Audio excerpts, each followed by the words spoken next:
앞으로 10회에 걸쳐 사마천이 쓴 사기를 해체하는 10가지 방법에 대해 분석해 보겠습니다.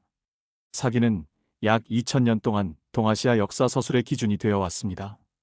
그러나 AGI 시대의 역사 연구는 더 이상 한 권의 정사를 완성된 진실로 읽지 않는다는 것입니다. 이제 우리는 사기를 문명 서사 시스템으로 보고 분석해야 합니다. 즉 질문은 이것이다. 사기는 무엇을 기록했는가가 아니라 어떤 방식으로 기억을 설계했는가이다. 이를 위해 사용할 수 있는 10가지 해체 방법을 제시합니다. 1. 서사 구조 분석. 2. 기원 신화 해체. 3. 편향 언어 분석. 4. 침묵의 역사 찾기. 5. 승자 서사 분석. 6. 고고학 교차 검증. 7. 인물 서사 문학성 분석. 8. 문명 중심 프레임 해체. 9. 기억 정치학 분석. 10. AGI 기반 다중 역사 복원 등등으로 하나의 역사가 아니라 여러 역사를, 예를 들어 황하 문명 역사와 홍산 문명 역사와 초원 제국 역사와 동북방 고대 초기 국가 역사 등 이 모든 역사를 동시에 읽어야 한다. 즉 사기는 하나의 관점일 뿐이다. 따라서 AGI 시대 역사학은 다중 문명 서사를 복원하는 학문이 된다. 이제 AGI 시대 역사학의 첫 질문인 사마천 사기의 서사 구조 분석에 대해 말씀드리겠습니다. 서사 구조 분석은 단순히 사기가 어떤 순서로 쓰였는가를 보는 것이 아니라 사마천이 역사를 어떤 틀로 배열하여 독자가 특정한 세계관을 자연스럽게 받아들이도록 만들었는가를 읽어내는 작업입니다. 다음은 이 부분을 좀 더 구체적으로 설명하겠습니다. 이 서사 구조 분석은 사기를 개별 사실의 모음이 아니라 의미 있게 설계된 역사장치로 읽는 방법입니다. 즉, 질문은 무슨 사건이 있었는가 보다 먼저 왜 이 사건이 이 자리에서 이런 형식으로 이런 인물과 연결되어 제시되는가입니다. 사기는 130편으로 이루어져 있고 크게 본기, 표, 서, 세가, 열전의 5형식으로 짜여 있습니다. 이 5형식은 단순한 편집상의 편의가 아니라 세계를 계층적으로 배치하는 장치입니다. 본기는 제왕 중심의 시간축을 세우고, 표는 연대를 정렬하며, 서는 제도와 질서를 설명하고, 세가는 유력 가문과 제후의 정치적 위상을 정리하고, 열전은 각종 인물과 주변 집단을 배치합니다. 이런 구성 자체가 이미 누가 역사의 중심이고 누가 주변인가를 보여줍니다. 즉 사기는 역사를 기록한 책이면서 동시에 중심과 주변, 정통과 비정통, 문명과 변방을 정렬한 책입니다. 사기의 첫 장이 왜 중요한가? 이는 시작점이 곧 정통성을 만들기 때문입니다. 사기는 세계사의 시작을 황제에서 출발하는 계보로 잡습니다. 사기가 오제 이야기로 문명의 시작을 배치한다는 점은 사마천이 단순히 당대한 나라만 기록하려 한 것이 아니라 아주 먼 기원까지 거슬러 올라가 정통의 뿌리를 설계하려 했음을 보여줍니다. 이 시작점은 매우 중요합니다. 왜냐하면 역사서의 첫 장은 보통 무엇이 정상인가를 정하기 때문입니다. 사마천은 다음과 같은 흐름을 자연스러운 것처럼 제시합니다. 문명의 기원은 황제다. 따라서 이상적 정치의 원형은 바로 요순이다. 왕조는 덕과 천명에 따라 계승된다. 질서가 무너지면 새 왕조가 정통을 회복한다. 이 구조는 독자에게 중국 문명은 원래부터 하나의 큰 줄기로 이어져 왔다는 인상을 줍니다. 하지만 바로 이 지점이 서사 구조 분석의 핵심입니다. 실제로는 다양한 지역 문화와 복수의 정치 집단이 있었을 가능성이 큰데 사기는 그것을 하나의 계보형 역사로 압축합니다. 다시 말해 사마천은 과거를 있는 그대로 늘어놓은 것이 아니라 기원과 성군과 왕조를 통일이라는 질서로 정리한 것입니다. 따라서 이 5형식의 배열 자체가 정치적이다. 따라서 본기, 세가, 열전은 단순 분류가 아니다. 사기의 5형식은 내용 분류처럼 보이지만 사실은 역사적 위계의 표현입니다. 이 점을 하나씩 보면 더 선명합니다. 먼저 1. 본기. 누가 역사의 시간을 소유하는가? 사기 본기는 제왕과 최고 권력자를 중심으로 서술합니다. 즉 본기에 들어간 존재는 단순히 중요한 인물이 아니라 시대 전체를 대표하는 시간의 주인이 됩니다. 이 말은 곧 본기에 포함된 인물은 한 시대를 움직인 중심축으로 인정받았다는 뜻입니다. 따라서 어떤 집단이나 인물이 본기에 들어가고 누구는 빠지는가를 보면 사마천이 누구를 진짜 역사 주체로 보았는지 알 수 있습니다. 예를 들어 황제, 오제, 진시황, 한의 군주들은 중심축을 차지하지만 주변 정치 세력은 대개 이 중심축에 종속된 방식으로 나타납니다.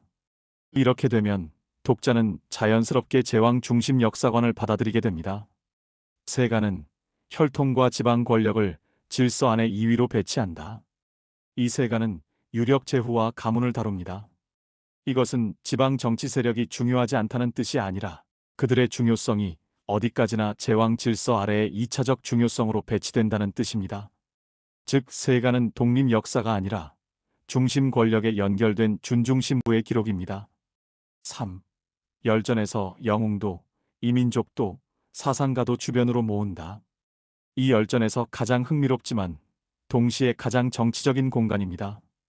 여기에 장수, 책사, 자객, 유학자, 상인, 유협, 흉노 등이 함께 들어갑니다. 겉으로 보면 다양성을 담는 공간이지만 구조적으로 보면 이들은 모두 본기 바깥, 즉 중심 질서 바깥의 인물들입니다. 여기서 중요한 통찰이 나옵니다. 사기는 다양한 인물을 많이 기록했지만 그들을 같은 층위로 인정한 것이 아니라 중심 바깥의 뛰어난 존재들로 정리했다. 이것이 바로 서사 구조가 가진 힘입니다. 그리고 연대기처럼 보이지만 사실은 도덕 드라마다. 사기를 그냥 읽으면 긴 역사 연표처럼 보일 수 있습니다. 하지만 자세히 보면 단순한 사건 나열이 아니라 도덕적 인과관계가 작동하는 드라마 구조가 매우 강합니다. 대표적인 기본 패턴은 이렇습니다. 덕이 있으면 흥한다. 교만하거나 잔혹하면 망한다. 천명은 도덕적 질서와 연결된다. 왕조 교체는 우연이 아니라 의미 있는 결과다. 이 패턴은 독자에게 강한 질서감을 줍니다. 즉 역사는 혼란스러운 우연의 연속이 아니라 도덕 법칙이 관통하는 장대한 이야기처럼 보이게 됩니다. 이 구조는 강력한 장점도 있습니다. 독자는 수천 년의 사건을 하나의 의미망 속에서 이해할 수 있기 때문입니다. 하지만 동시에 약점도 있습니다. 실제 역사는 종종 우연, 환경, 물자, 군사력, 제도 변화, 지리적 조건 같은 비도덕적 요인에 의해 움직이는데 사기는 그것을 도덕극의 언어로 재배열하는 경향이 있습니다. 즉 서사 구조 분석은 사기가 단순 기록이 아니라 왜 망했는가를 항상 도덕적 의미로 번역하는 시스템임을 보여줍니다. 또한 기원, 정통, 몰락, 회복의 반복 구조입니다. 이 패턴은 매우 중요합니다. 왜냐하면 이것이 단순한 문학적 취향이 아니라 중국 정치사에서 왕조 교체를 이해하는 기본 방식이 되었기 때문입니다. 예를 들면 이런 흐름입니다. 황제와 오제는 문명의 기원, 하상주는 계승된 정통 왕조, 진은 질서를 극단화한 통일 권력, 한은 진의 실패 이후 정통 회복의 자리.